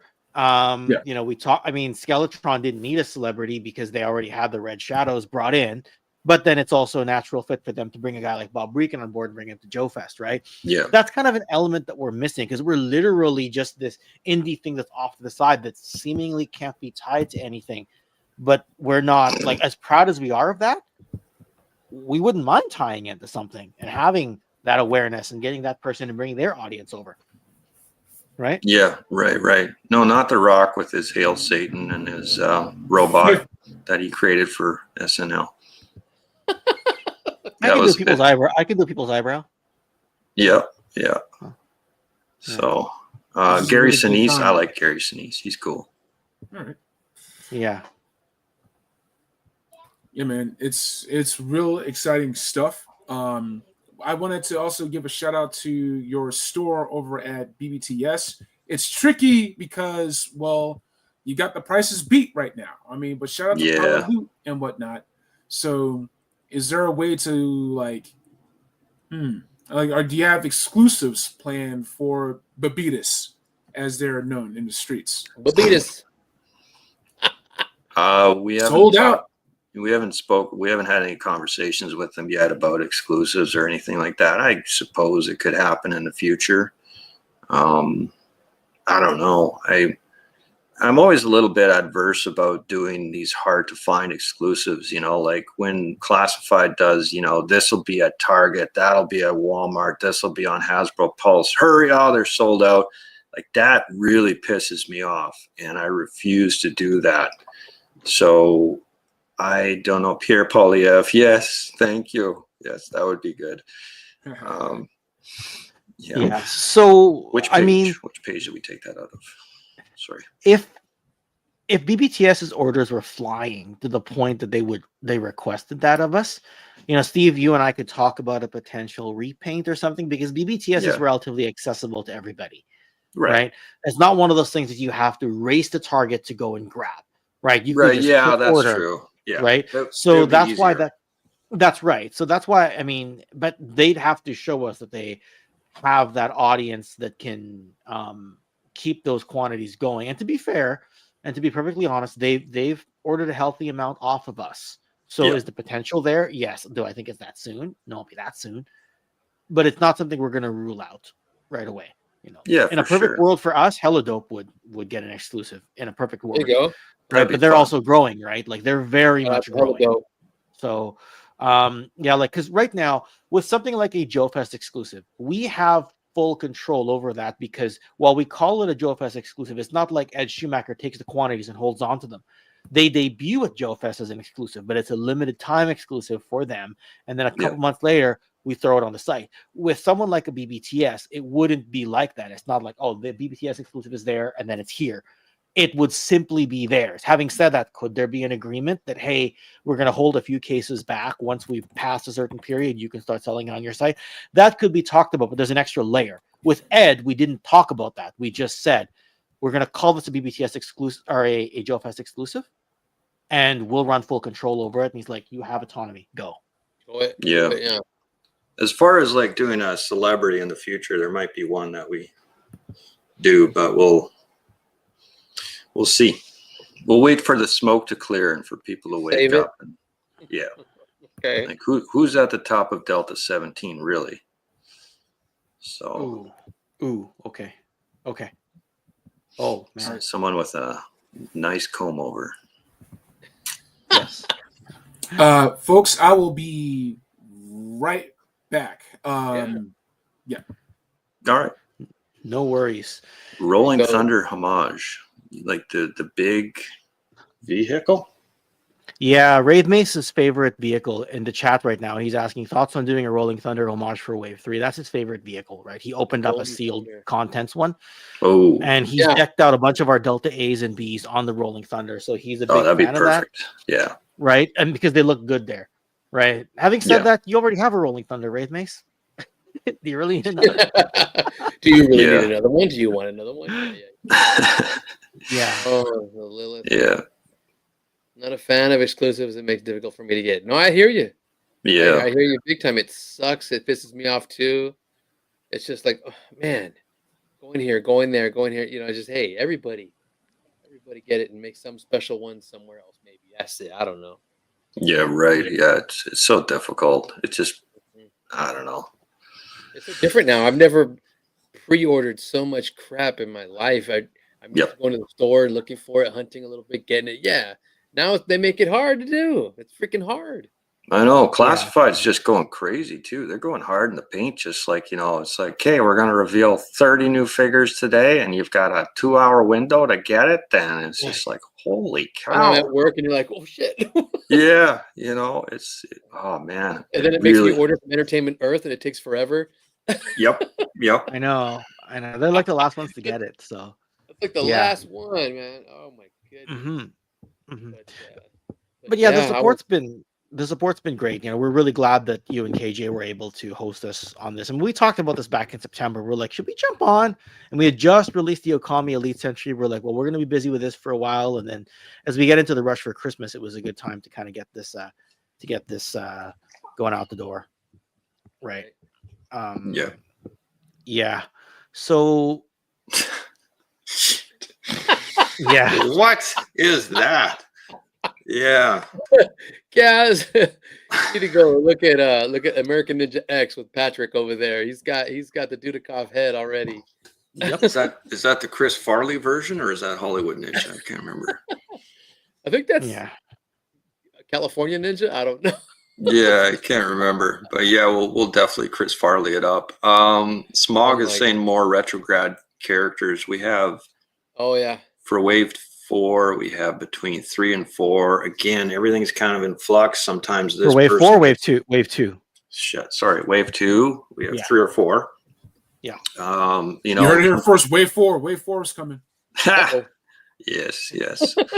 Well, it is. You'll just have to wait quite a ways till Wave 4, but Lilith, Australia, they've got Ascendia shipping through our fulfillment center, and it's not bad. It's not bad. Like we've seen people order things off of the coast of Iceland, and give it a try, Lilith, because Brendan Haley ordered off from Australia. He ordered 3 or 4 figures. It was only 29 Australian to ship, which is like what, 20 US, not even. Right? So you'll be okay, I think. Right? So yeah. There's Gaz with his wish. Ooh, there we go. Okay. There we go. Arctic Thunder Battalion. You can even call it Arctic Thunder Battalion. And I'm just Yeah. No, it's could be coming. I need that now. Yeah. Arctic Battalion t-shirts. Everything on a shirt. 17 shirt. Everything on a shirt. Give me.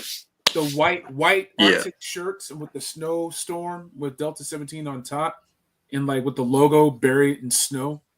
Just no mint. Just no evergreen mint. That's no. I'm not going to say anything. I'll just say that I've studied. I've got lots of, like, I collect real world camouflage clothing and gear. I've got piles of it. So there's I haven't bumped into any mint yet. But neither has Bobby B. Well, yeah. The streets are asking for Cad Pat camo, dude. Oh, I love Cad Pat, dude. Hey, if you look up, I took a Jeep TJ. It took me 400 hours. I painted that thing in Cad Pat. If you type into Google digital camo Jeep, it's about the third one down. It's actual paint. It's not a wrap. And it's on Pinterest and everything. Hold on, I'm right there. Hold on a second. Oh, digital camo. Okay. Digital camo Jeep, and then you scroll down past all the dumb wraps. You'll see one that's at a 3/4 angle. Keep going. Oh, keep I going. see that. Yeah, the wrap, the vinyl. Yeah, it's not a wrap though. I painted this, so it's further down. Further down. Is that the digital or? Yeah, it's a digital. I had to hand cut. I hand cut the stencils myself. Took me hours. I'm looking at like that stuff, right? Let me go back up. Keep going. No, you gotta go down. Oh, okay. I know exactly where it is. Keep going. Frick, has it gone down? It was usually on page 3 of Google for years. It's page a mystery, 2. Man. It was always page 2. Now I think it's page 3. If you keep the going. Cherokee? No, it's a TJ, and it's in the bush. It's off some logging road when I took it up shooting. What the?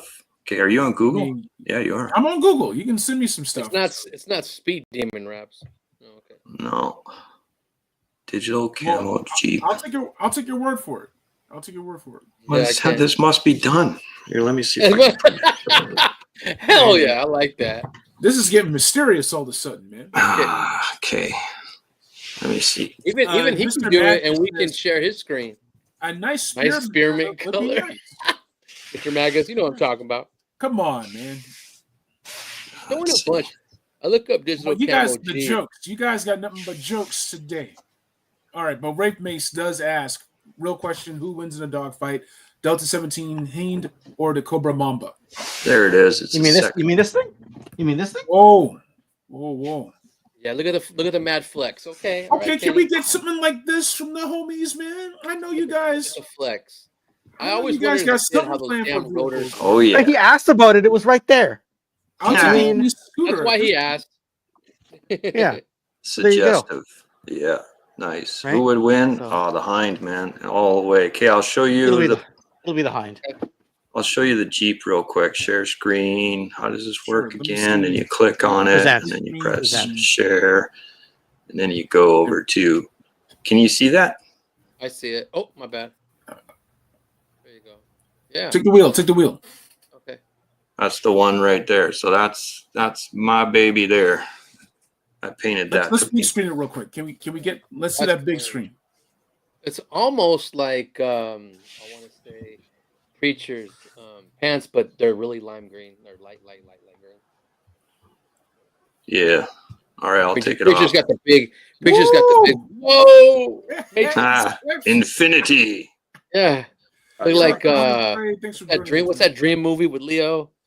Inception. Yeah, going on. Yeah. Right. Zachary Gerginti says, very well done. Thanks, man. Nice Jeep. Awesome. So it's already confirmed. Delta-17 Jeep on the way. Camo. Yeah. I would love to, but I'll stop. After the MRZR. Yeah. Well, we got to modify that thing. I don't know. I know a few people who know a few people up at the higher ranks of Polaris. We'll see what they say. I know a guy who knows a guy. Yep. Well, yeah, I used to work at FXR, so as one of their main designers. 2 more gyro. Yeah. Yep, pretty much. Yeah, man. Yeah. This stuff is I'm super excited for you guys. I'm excited about the sale that's going on. Once again, the comic book over at Delta-17. Who else we talked about Skeletron and their fabulous Robo Skull. Who else has piqued your interest as far as like indie toy makers? It's like giving like shout outs and props to these guys.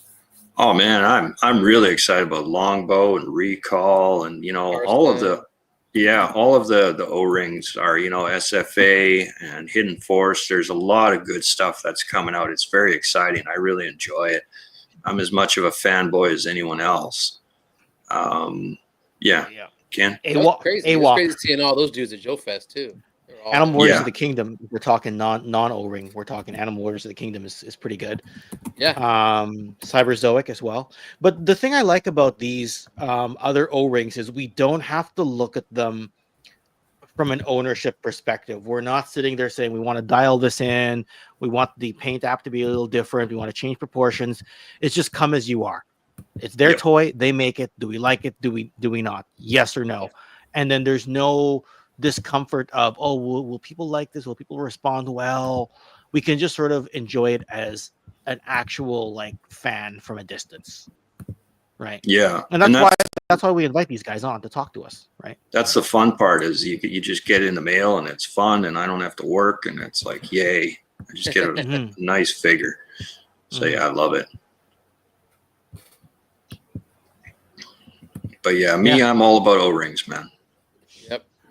I mean, the proof is in the pudding, man. You guys made a believer out of me. Like, I ordered my first O-ring figures ages ago when I got the Robo Skull and it needed a pilot. And then. So you guys, Delta-17, whenever O-rings can pop up, I'll grab them. But I'll tell you this, because I have, Baroness, from the Megatron, his tank, right? Yeah. This feels nicer.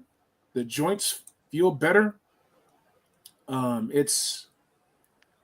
You guys really need to be commended. And once again, I have to set aside like another $200 so I can get another grip of figures. It's worth it. It's worth it. Don't total it. Don't think about it. Do it one at a time. We'll give you some, man. Don't worry about it. We'll give you some. Well, appreciate it, man. This has already gotten me through a couple of work days already, man. Like, this stuff is amazing. Kim was like, hey, man, I think it's in. It's like, no way. You just sent that like 2 days ago. And it was in. Like, all I need is their Delta-17 website, and I'll make the 6-inch customs. Just once again, a level of detail. Yeah, it's like the size, the throwing stars. No, I appreciate it, man. Yeah, no, just let us know if you want a couple. Just let us know which ones. We'll send them to you. That's no worries. Man, I appreciate that, man. We got a question from 𝐸-𝐸𝐐𝐸. Loves what y'all doing. We covered the 112s. So just stay tuned. And that's replay squad for you. There we go. I'll leave it a mystery. Crash in the house. Hey, Crash. Shout out to Crash. Gas has a question for you. Do you have any thoughts about non-combatant figures, command characters, generals, medics? Right? Yep, there's a couple. There's two people in specific that I'm really looking at that would be non-combative. One of them was, of course, a general, so he has some combat experience. He's a real-life dude. His first name is Michael. I won't say the last name. Okay. Then there's another guy, 41020. We'll use the gematria for that one. So, I do a series on Black Genghis Live, how to reboot. And I always talk about the cost efficiency of comic books, but as well as other things. Audio books, right? Like, you could get some cast members together. I have a pretty decent voice, I've been told. But the point is, you could do like audio adventures. Doctor Who did this, like The Shadow, like that kind of stuff. Like, right. You could do like an audio adventure. You could do motion comics if you're able to find. I mean, shit. There's probably AI apps that'll animate comic panels for you. I hate to say it, as much as I hate AI. I just want to help you guys out. So, what are some other cost-efficient ways of this world building that we're seeing? Right, cardboard dioramas, like 118 cardboard backings. 118 extreme sets. Yeah, right. I don't know, man. I tend to shy away from a lot of that stuff. The AI word, of course, is a curse word. Yeah. I don't know. I mean, eventually we'll put out more comics. It's a big effort though, and it costs a ton of money. You know, the first one that we did was like 10 grand US, so that was crazy, right? And the return is a bit small, you know, because people are they read it, takes you like 5 minutes, and they're like, "When's the next one?" It's like, holy cow. You know? So yeah, so it's difficult, but we'll get there as time goes by. Do we want to do a cartoon series? Well, of course, everybody does, you know. But how do you actually make that happen, right? There's you would have to do like almost like a trailer. I mean, that's what G.I. Joe did. They didn't have the cartoon series. They couldn't advertise the toy line because of the politics of the day. So they made the comic book, and then they did an animated commercial for the comic book that was based on the toy line. Wow. And then from there, they got the studio to do it. So you could do like an animated commercial, or there's even like a G.I. Joe commercial they have now that was, you know, on YouTube and that kind of stuff. So you could do like a Delta-17 fun. Yeah, I'll get you, Retrograd. Oh yeah, me and my red shadows. Yeah. Yeah, same here. You know, I'm just really thrilled. Like it's really cool to like know people who got this made. You had this in your brain and you made this. And I kind of, when I have all this 118 stuff, I kind of want to replace it all with this stuff instead. Just because it's like you guys did it. You guys made it happen, and it's inspiring because there's a number of things that, you know, no, thank you. This stuff is incredible. I want to say there's like a third party line that I won't name, but even they were able to get like a prose novel made out. And the author, fantastic author who did comic books and whatnot, that author has since moved on from the brand. And I think the brand has suffered for that. But incredible work on that novel. So just even stuff like that is like can go a long way. Right. Yeah. Oh, I hear you. Yeah, it's, and another part is you know, with kind of the fluid way that I'm going, I haven't really nailed down enough just yet. You know, the more you nail down, the more you have to stick to those anchors, right? So I don't know. Ken knows. He talks to me. We talk often. He knows how often I change my mind as new ideas pop up and different things that are better, you know, pop in, and then it changes the whole dynamic, right? So I'm not exactly sure, but definitely like as far as our world, you know, where we exist sort of on the mystery novel, sort of James Clavell. Is that the right? No, Tom Clancy sort of. Tom Clancy. Yeah. So the year is 1980X, right? Is that pretty much? No, we're like we're 2015 and up is where we're basing ourselves, and we're sort of year. Yeah, we're sort of in the conspiracy realm, I think would be a good way to put it. So there's we could be in fact fighting our own government. Let's just put it that way. Wow. Makes for good storytelling, right? Yep. Yeah. Whenever we get interviewed about it, that's what we say, is that there's corruption at the top, hence why Delta-17 is so far off the books. That's why the sales pitch for it was there are no awards or recognition or medals of honor given to our characters, because the ones who would be giving those medals of honor are bought off, paid for, corrupt. So this is very much a deep patriotism kind of thing. Now, does it mean we're going to lean very heavy into the conspiracy thing for the purpose of entertainment? You know, for the purpose of like serialized storytelling? Yes. Yep. All right. That's why it's a war in the shadows. War in the shadows. For the purpose of trying to brainwash the audience? No. Right? You can do what you like with your view of the political world. That's 100% up to you. But we love, where Steve and I like things is that serialized storytelling rather than episodic. And I think our whole culture has moved that way anyway. But can we lean into something that's controversial in nature, but you only lean into the entertaining parts of it? That's what we like. Yep. And how do you balance that to where, I mean, at the end of the day, as our friend Dreadnought Ryan Sweeney likes to say, it's toys. So how do you still keep the toyeticness of it so it doesn't get swallowed up by an aesthetic or a texture that is in danger of being self-serious or anything like that? That is that's the razor's edge. That's one that we're going to have to balance as we move forward. I think that's something that'll be organic in nature. I honestly believe that we're all about to see things come to light that we did not know. You know, sort of the Wizard of Oz, the man behind the curtain. You know, the Greek word apocalypse simply means the lifting of the veil, and we are in the apocalypse. Okay. The figures themselves, without knowing any story, can stand on their own. When people look at them, when they walk by us at Joe Fest, the people who were walking by were legitimately people like 𝐜𝐭�𝐤𝐬, right? Marco Byrne, the other Skeletron person, Dave from Audible Interlude. They walk by and they're just kind of like, what is this? I like this. Not sure what it is, but I like it. And they knew nothing about the story at the time. Obviously, they've started to catch up now, but then they can stand on their own just in pure aesthetic feel. But as you read the story and you read deep into it, and there's the whole lifting of the veil and the whole deep conspiracy stuff. Again, like think about what you're already reading, like from some of the comics that we've seen in the past, and just kind of like level that up a little bit. Just take the intensity just a little bit higher than that, so that you can feel for the characters more. And when you're done, there's no big celebration at the end. It's not like yay, waving of the banners and everything. It's okay, it's done, and on to the next task, kind of thing. Yep. Yeah. Hey Tony, man, you've been gifted another super chat from the homie Geek Fusion TV. Geek Fusion, my boy over there with Collector Express, O-Ring and 118 figures. Need more love in the community on YouTube. Delta-17 is probably the best O-Ring line since the original Real American Hero. Wow. Thank you very much. Thank you.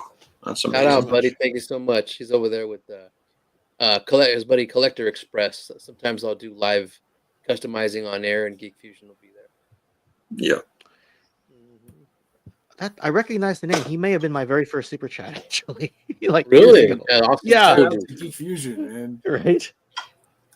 Gas basically wants V. He wants Delta-17 versus V.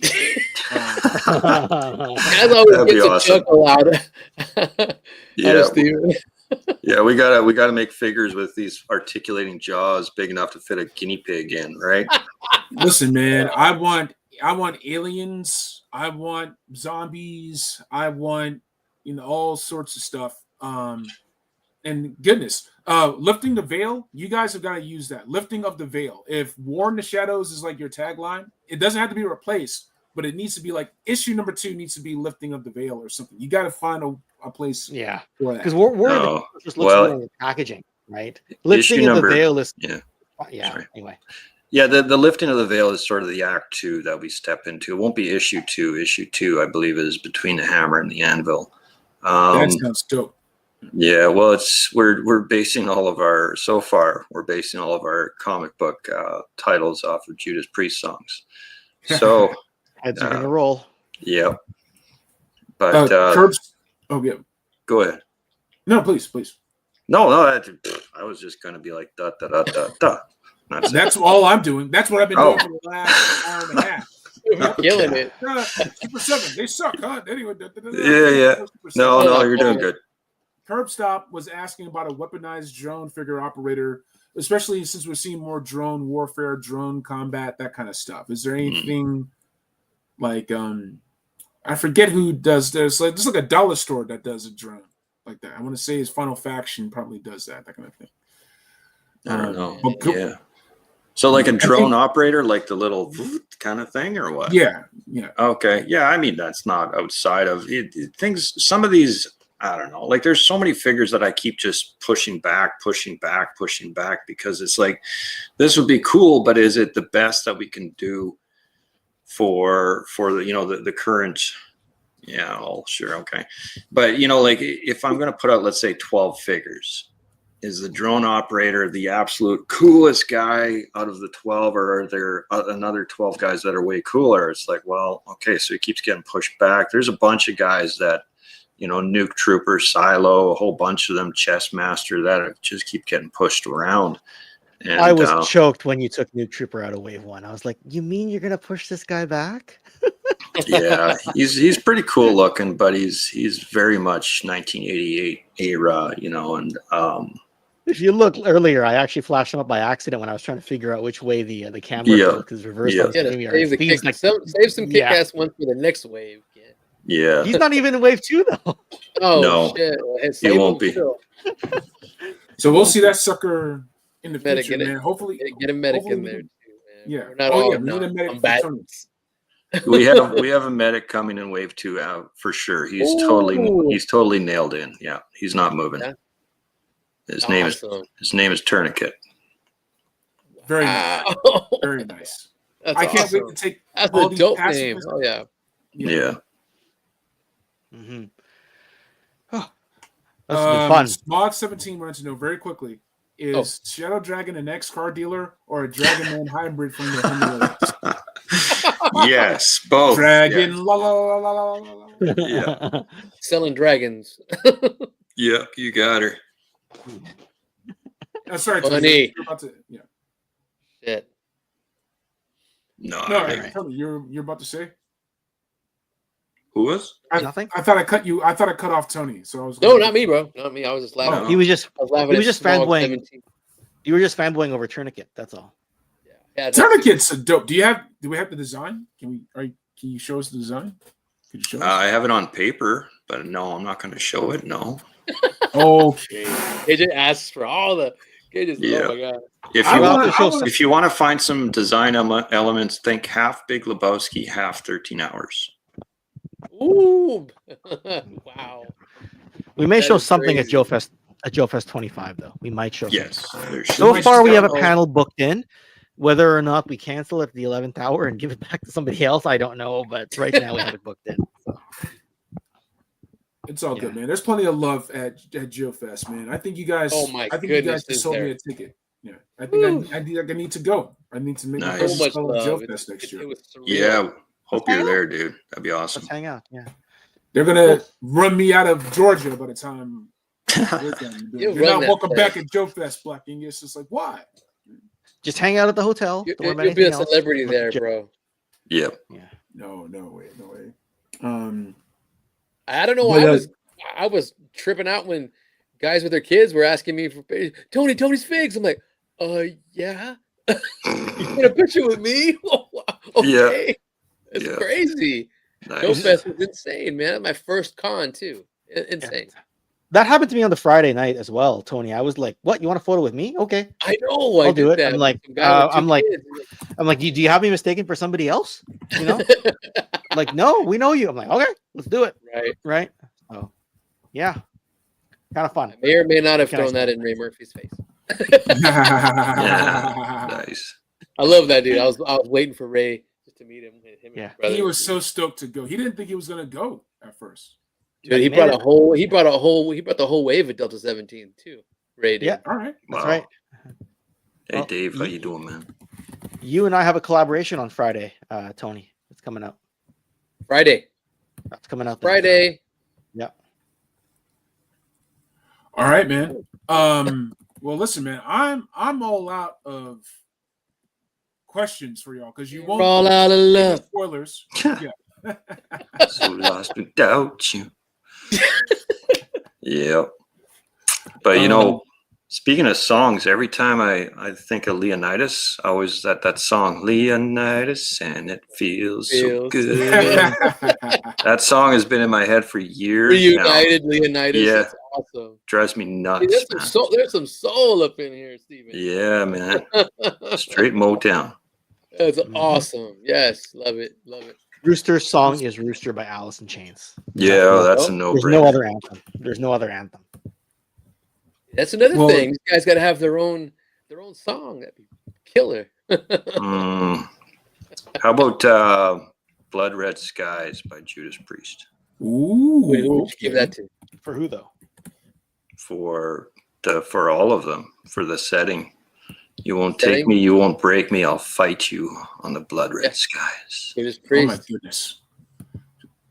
The drama. Yes. Yep.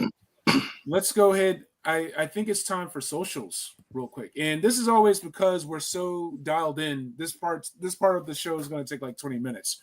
But Nice. Do it. we're gonna start once again with Delta-17 toys. You can check out either their toy storefront on Big Bad Toy Store, 5x5 toys, right? Yes. But if you're a smart cookie, you can go ahead and go to my Shopify Delta17.myshopify.com. The store link is on there. They're having their Thanksgiving and Christmas holiday sale, 20% off everything in stock.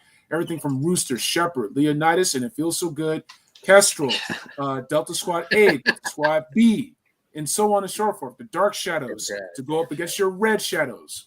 And don't forget to get back to Delta17toys.com. If I can pull it up in a second. Really great stuff here. You can go ahead and check out issue 1. It's incredible online. You can go ahead and get a copy, add it to your long box, and definitely issue 2 will be worth the wait. Don't forget to get all these fantastic figures. You want to know more about the world that they're building and just the visual footprint that they're doing. Check everything out. It's all there. The world is yours. Whose world is this? The world is yours. And also, Delta17 Toys. Oh, my bad, man. Delta17 Toys on Instagram. I had to do the follow. Definitely check them out. And don't forget to check them out as well on Facebook. Delta17 War in the Shadows. This is their page. Not a group, right? This is just your page, right? Yeah. Okay. Their page. Their Facebook also, page, yeah. Hanging out with Skeletron. Chocolate and peanut butter. I swear by it. Like, that's the next hookup. We also got to give some love to the homie Ken Po, Toy Kennections. Check out his series on Mask. Check out his videos on Cops and Crooks. Hold on, we got to share this, right? Yeah. Look, your dude is killing it. All right. 9,000 subscribers, 10,000 subscribers on the way. Share, like, subscribe, share. The dude is in the streets, toy hunting, breaking everything down. G.I. Joe Resolute, my favorite G.I. Joe animated piece. Yes. Talking about Operation Longbow. Brave Star. You know I got love for Brave Star. All this stuff and everything in between. Like, the hits don't stop. Let's keep this going with the homie Tony's Figs. Right? Yeah, man. You're on right now, but don't forget to check out his series CT Toys before they got shut down. You had your chance to get it, but that's okay. And also the work he's done with Delta-17. I'm pretty sure that's on the way, but let me not put words in your mouth. There it is right there. Come on, man. Hold on. You guys can see this, right? Oh, yeah. Yeah. So homeboy breaks it all down in his loving tribute. Oh, yeah. That's sweet. Really good stuff. It's making me want to have to hire Tony now to do the whole line, man. I think you gotta have to hire man. I'm working on Preacher. It's coming together. Oh, that'd be awesome. Good stuff. Yep. Yeah. I've got the guys at Gridiron. I got weapons galore. But how you gonna find that retro Harley jacket though, dude? I know. Oh man, I gotta paint it up. I gotta paint up a jacket. Nice. And also, Tony is always collecting. He puts my collection to shame. So be sure to check him out on Facebook. You can go to either the Instagram and you want to get the big pictures. You can go over to Facebook and check all that stuff out. Family-friendly entertainment. I mean, to a point for the big kids. Let's put it that way. Yeah. Really great stuff, right? And, of course, you have yours truly, Black Genghis. Genghis. They call me Black Genghis in the South. I am the keeper of the checklist. You want to know everything G.I. Joe Classified Series, this is your one place to check out who, what, when, where, and why, what's coming up. You know, you got this teaser coming up. People are saying the Awe Striker. I'm saying Thunder Machine. I'm saying that's Thunder Machine. I don't give a damn. That's the Thunder Machine that's coming up. I wish. And, of course, too good to be true. That's the Red Okami next to the Robo Skull. Listen, I got to put that in. I need a couple more Delta-17 figures to put in the two-seater of this Robo Skull. I'm going to make it happen, man. I have TikTok. I'm going to put some stuff on TikTok. I've said that before, but I mean it. So it's coming up there. And don't forget to check me out over at Black Genghis YouTube. Always have some fun stuff. Last night, just randomly talked about the Ecto one. I was super stoked about it. And we ended up talking about some other stuff too. There's the Mofex Eradicator I'm a big fan of. Yes. And of course, our landmark series, Welcome to the Terrordrome. Our most recent episode was with OG founding member Ryan Sweeney of the Island of Misfit Toy Collectors. That was a lot of fun. Yep. I have way too many 112 vehicles, but I'm begging Steve and Ken to get us some more. We are working on the next episode of Terrordrome as well. We'll see how that stuff goes. Yeah, man. Yeah, guys said it. All right. I'm on the way. And if I'm on the way, yeet with me. Okay. A lot of fun, man. Woo. Yeah. Folks, thank you so much for your time. And also just keep up the fantastic work. You guys it's been very inspirational. Oh, thanks, man. Very kind. Appreciate that. Badass, dude.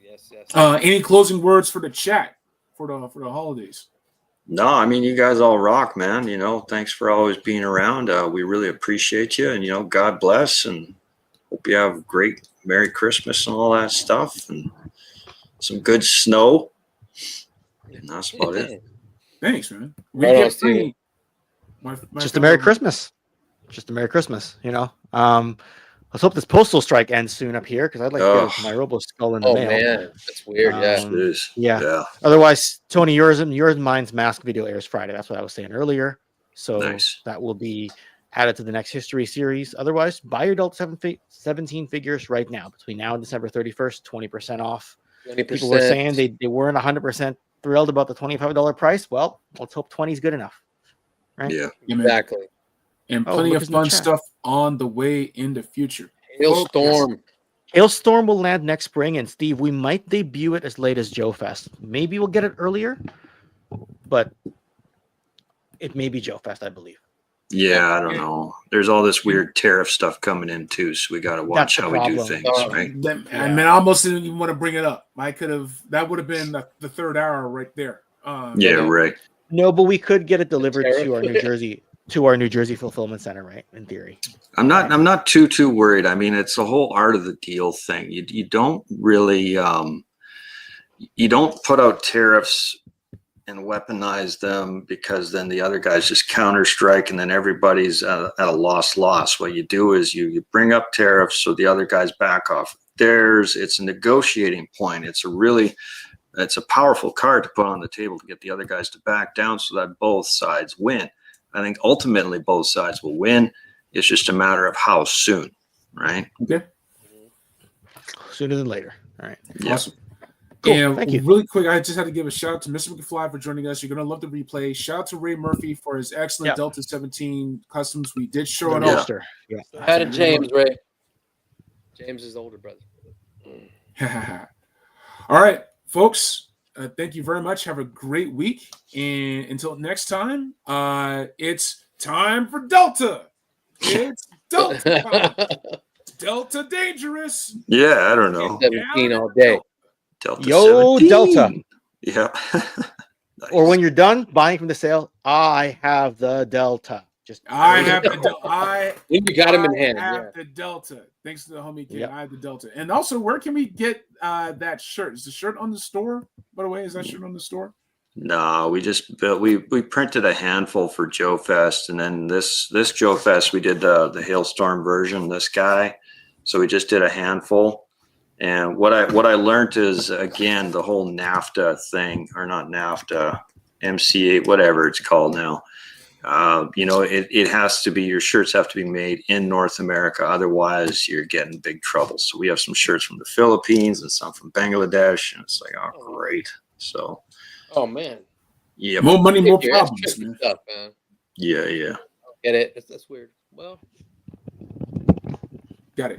All right. Don't worry about it. Bye for reals. You guys are awesome. Yeah. All right. Thanks, guys. Appreciate it. And once again, stick around on Toy Connections Friday. History of Mask. Super awesome. Mask. Peace.